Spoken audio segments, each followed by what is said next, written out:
Bismillahirrahmanirrahim. Assalamualaikum warahmatullahi wabarakatuh. Selamat pagi anak-anak kelas 1B. Alhamdulillah ya, hari ini kita masih diberikan kesehatan jasmani, kesehatan rohani ya. Jangan lupa bersyukur juga, kita masih diberikan keluarga yang sehat, keluarga yang utuh, keluarga yang sayang terhadap kita ya. Nah, anak-anak jangan lupa, hari ini Ibu mengingatkan kembali bagi yang sudah melaksanakan sholat duha, Ibu ucapkan terima kasih. Bagi yang belum, silahkan segera bergegas untuk melaksanakan sholat duha ya. Nah, anak-anak, terima kasih banyak ya yang sudah mengirimkan tugas kemarin. Ibu mengingatkan kembali untuk tidak menumpuk tugas ya, supaya tidak semakin banyak dan tidak semakin menumpuk. Ketika semakin menumpuk maka kemalasan akan semakin bertambah ya. Nah, terima kasih juga kepada ayah bunda yang selalu mendampingi anak-anak dalam belajar, yang selalu mengikuti kegiatan pembelajaran di sekolah ya. Jangan lupa disimak materi pembelajaran hari ini ya. Materi hari ini kita sudah memasuki subtema 2 di tema 7. Di subtema 2 itu yang berjudul hewan di sekitarku ya. Nah, materi subtema 1 kemarin kita sudah membahas tentang benda hidup dan benda tak hidup. Benda hidup itu seperti apa? Seperti tanaman, manusia, tumbuhan, hewan, itu disebut benda hidup. Sedangkan benda tak hidup itu seperti meja, buku, terus pensil, kursi, dan lain sebagainya ya.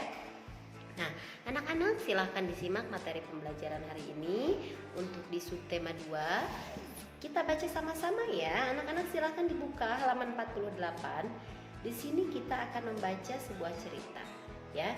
Hewan merupakan benda hidup. Benda hidup disebut juga makhluk hidup. Ada banyak jenis hewan di sekitar kita. Ada hewan peliharaan dan ada hewan liar. Tempat tinggalnya pun berbeda-beda. Ukuran badannya pun berbeda. Cara bergeraknya pun berbeda. Hewan termasuk makhluk hidup ciptaan Tuhan. Hewan peliharaan harus dirawat dan disayangi. Nah, anak-anak, ukuran benda hidup atau seperti hewan itu pasti berbeda-beda. Misalnya kambing dengan sapi ukurannya berbeda. Terus cara bergeraknya pun berbeda setiap binatang. Misalnya seperti cicak, dia melata, atau misalnya ulat ya, dia melata. Terus kalau misalnya kucing dia berjalan. Terus kelinci cara bergeraknya dengan meloncat ya, melompat seperti itu ya. Jadi setiap binatang cara bergeraknya itu berbeda-beda. Ada yang merangkak, ada yang meloncat, ada yang terbang seperti burung ya. Nah, dan ukurannya pun berbeda-beda.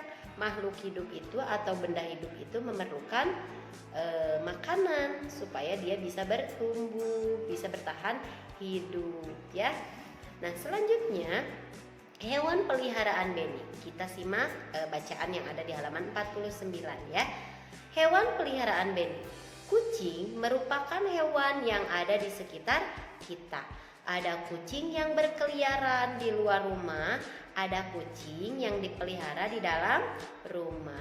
Beni sangat menyayangi kucing tersebut. Beni selalu merawat kucingnya. Setiap hari Beni memberi makan dan minum. Beni juga membersihkan badan dan kukunya. Kucing Beni bersih dan sehat. Beni senang bermain bersamanya.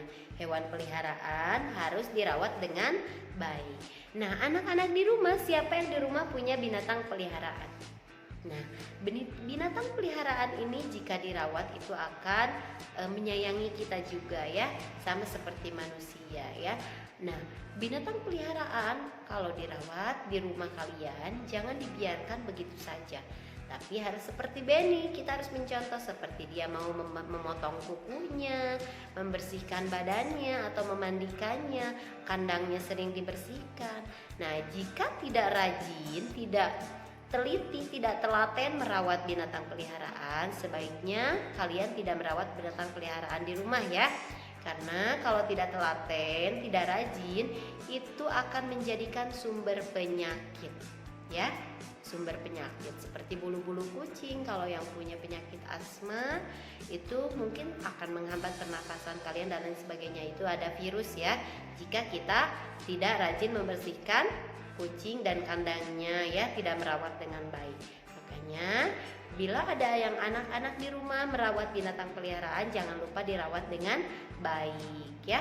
Dia juga akan menyayangi pemilik binatang tersebut jika kita menyayangi dengan hati, dengan tulus ya. Perhatikan gambar kandang kucing peliharaan Benny berikut ini. Benny memberikan tulisan pemberitahuan di sebelah kandang kucingnya. Perhatikan tulisan tersebut. Benny ingin memberitahukan kepada orang lain agar tidak memberi makan kucing sembarangan. Benny memberi makan kucingnya dengan teratur. Makanan yang diberikan untuk kucing tidak sembarangan. Hanya Benny yang boleh memberi makan pada kucingnya. Semua anggota keluarga mengikuti saran Benny. Sekarang perhatikan gambar berikut. Nah, di sini ada tulisan atau simbol gambar binatang diberi tanda garis miring ya. Itu artinya adalah dilarang membawa hewan peliharaan. Nah, jika anak-anak menemukan gambar seperti ini di rambu-rambu tempat bermain atau misalnya tempat wisata dan lain sebagainya, ada tulisan simbol seperti ini, berarti ini dilarang membawa hewan peliharaan. Ya. Selanjutnya adalah apa pemberitahuan yang ingin disampaikan melalui gambar tersebut? Nah, dari gambar yang tadi dilarang membawa hewan peliharaan, apa yang ingin disampaikan dari simbol tersebut? Nah, bisa saja yang ingin disampaikan adalah bahwa binatang peliharaan tidak diperbolehkan masuk ke area tersebut ya. Begitupun yang dibawa di sini. Tuliskan ungkapan pemberitahuan berdasarkan gambar di samping. Nah, sekarang jika gambarnya kucing, berarti pemberitahuan apa nih di sini? Dilarang apa? Ya, silakan anak-anak tulis di sebelah sini ya. Kegiatan memelihara hewan peliharaan merupakan kegiatan yang menyenangkan. Kita harus mengetahui cara merawat hewan peliharaan. Hewan peliharaan harus dirawat agar dapat tumbuh dan sehat ya. Jangan dibiarkan begitu saja. Lebih baik kalian tidak merawat binatang di rumah apabila kalian tidak bisa merawatnya. Tapi kalau kalian merawat binatang peliharaan di rumah, dia harus diberi makan, diberi minum, harus dimandikan, dibersihkan kandangnya ya, supaya binatangnya tetap sehat dan terhindar dari penyakit atau penyakit yang bisa menular kepada manusia.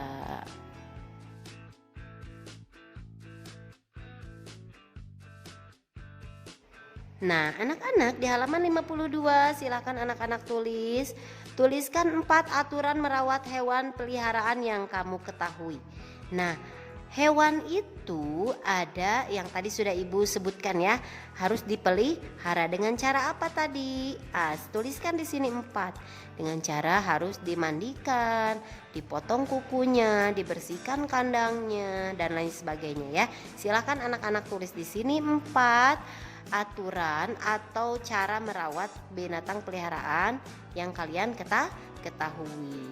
Ceritakan cara merawat hewan yang kamu ketahui. Nah, yang kalian di sini ceritakan cara merawat nih. Jika memelihara binatang peliharaan di rumah harus dimandikan, dipotong kukunya, dibersihkan kandangnya dan harus disayangi dengan sepenuh hati. Misalnya seperti itu ya. Boleh kalian berekspresi sesuai dengan yang kalian ketahui. Bagaimana menurut kalian cara merawat binatang itu atau merawat hewan itu ya. Nah, selanjutnya di halaman 53, amati gambar berikut, tuliskan informasi penting apabila ingin merawat hewan tersebut. Nah, di sini Siti, ada Edo, ada Lani, silahkan ditulis. Di sini menurut kalian apa yang sedang dilakukan Siti, apa yang sedang dilakukan Edo, dan apa yang sedang dilakukan Lani ya. Silahkan ditulis. Nah, di pembelajaran 2 di sini ada tempat tinggal hewan. Udin, Edo, dan Beni sedang membaca buku tentang hewan. Mereka mengamati gambar tempat tinggal hewan. Hewan tinggal di tempat yang berbeda. Ada hewan yang tinggal di darat, contohnya ayam, kelinci, dan kucing. Ada juga hewan yang tinggal di air, contohnya ikan, misalnya buaya, ular juga ada yang di dalam air ya. Nah, seperti itu ya. Ada pula hewan yang dapat tinggal di air dan di darat. Contohnya katak. Katak dia bisa tinggal di darat dan di air. Namun Udin merasa bingung menentukan tempat tinggal kera. Menurut Beni, kera tinggal di darat. Namun menurut Edo, kera tinggal di pohon. Bagaimana pendapatmu? Nah, di sini menurut kalian kera itu tinggal di mana? Kera itu seperti monyet ya, kera. Nah, tinggal di mana? Nah, dia tinggal di darat ya, di darat. Dia bisa naik pohon, mungkin itu proses dia mencari makan atau misalnya tidur bisa di atas pohon, tapi dia tidak bisa terbang dan tidak bisa berenang. Berarti dia tinggalnya di darat ya. Nah, selanjutnya yang di bagian bawah, perhatikan kembali gambar sebelumnya, gambar yang tadi ya, yang di halaman 57. Adakah ungkapan pemberitahuan pada gambar tersebut? Jika ada, tulis ada. Jika tidak, tidak. Ada berapa ungkapan pemberitahuan pada gambar tersebut? Kalian hitung ada berapa tadi ya, ada beberapa simbol dan ada beberapa tulisan ya. Sebutkan ungkapan pemberitahuan yang ada di gambar. Silakan anak-anak tulis di sini kalimat pemberitahuan yang ada di gambar halaman 57. Cobalah menulis ungkapan pemberitahuan agar pengunjung menjaga kebersihan kolam. Bagaimana menurut kalian? Misalnya, dilarang membuang sampah ke kolam, atau rawatlah sungai ini biar menjadi sungai yang bersih, atau rawat kolam ini dan tidak diperbolehkan membuang sampah ke dalam kolam. Misalnya seperti itu, ataupun apa yang kalian ketahui ya yang berkaitan supaya pengunjung menjaga kebersihan kolam ya. Hewan bergerak dengan cara yang berbeda. Ada yang hewan bergerak dengan cara terbang. Ada juga dia yang hewan bergerak dengan cara melompat. Terbang menggunakan apa? Menggunakan sayap ya. Apakah kalian dapat menirukan hewan di samping? Nah, hari ini ada tugas prakteknya yaitu menirukan gerak hewan sendiri saja ya. Harusnya bersama teman ya. Menirukan gerakan hewan sedang melompat ini, katak. Katak sedang melompat nih, seperti yang ada di halaman 60. Nah, nanti gambarnya kirimnya satu aja ya, dibentuk kolase. Misalnya dari pertama badan jongkok, terus kedua tangan di ujung kaki menapak di tanah, selanjutnya melompat dan jongkok kembali dan mendarat seperti ini ya. Nanti menggunakan kolase, jadi fotonya biar tidak terlalu banyak. Fotonya dikirim ke Bu Lucy cukup satu aja, tetapi menggunakan beberapa gerakan ya. Nah, anak-anak kelas 1B, terima kasih sudah menyimak materi pembelajaran hari ini ya. Insya Allah minggu depan Bu Lucy akan mencoba metode pembelajaran dengan Zoom ya, atau dengan Google Meet ya. Nanti insya Allah minggu depan supaya Bu Lucy bisa berinteraksi dengan anak-anak di rumah semua ya. Nah, nanti insya Allah besok di list siapa saja yang bisa mengikuti Zoom. Mudah-mudahan bisa semuanya ya, biar bisa rame, biar bisa meriah di metode pembelajaran yang insya Allah minggu depan kita akan laksanakan ya. Semangat anak-anak, terima kasih Ayah Bunda sudah mendampingi anak-anak belajar hari ini. Sehat selalu. Assalamualaikum warahmatullahi wabarakatuh.